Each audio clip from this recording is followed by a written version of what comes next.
হীরামণি ও আলোকলতার রাজ্য। এক সময় ছিল এক আশ্চর্য জগৎ, পরীদের জগৎ। সেই জগতের অন্তরালে জ্বলজ্বল করত এক স্বর্গরাজ্য, যার নাম আলোকলতা।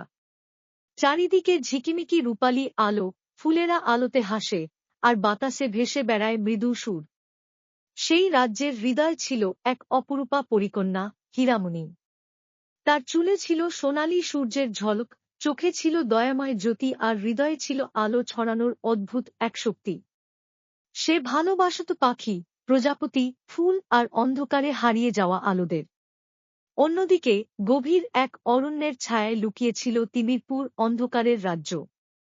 সেই রাজ্য শাসন করত এক রহস্যঘেরা জাদুকর, যার নাম রাত্রেশ। তার চোখে ছিল বরফের মতো শীতলতা, আর হৃদয়ে জমেছিল এক পুরনো অভিমান। এক পূর্ণিমা রাতে হীরামণি হারিয়ে পড়ে বনের গহীনে।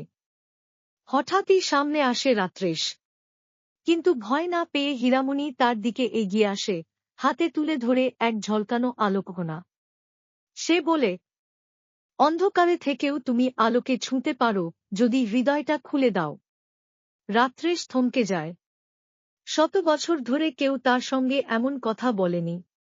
ধীরে ধীরে হীরামণির স্নিগ্ধ ছোঁয়ায় তার হৃদয়ে জন্ম নেয় আলো। আলো আর অন্ধকার একে অন্যকে চিনতে শেখে, ভয় আর ভুল বোঝাবুঝির দেয়াল ধীরে গলে যায়। দুজন মিলে গড়ে তোলে এক নতুন রাজ্য, সন্ধ্যালতা। সেই রাজ্যে দিন আর রাত পাশাপাশি হাঁটে, ফুল ফোটে রাতের নীলে, আর তারা নেমে আসে দিনের আলোয়।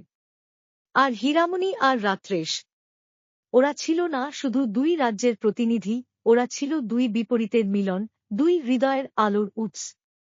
আর সেই থেকেই পরীদের জগতে ছড়িয়ে পড়ে এক গান, যেখানে ভালোবাসা সেখানেই আলো।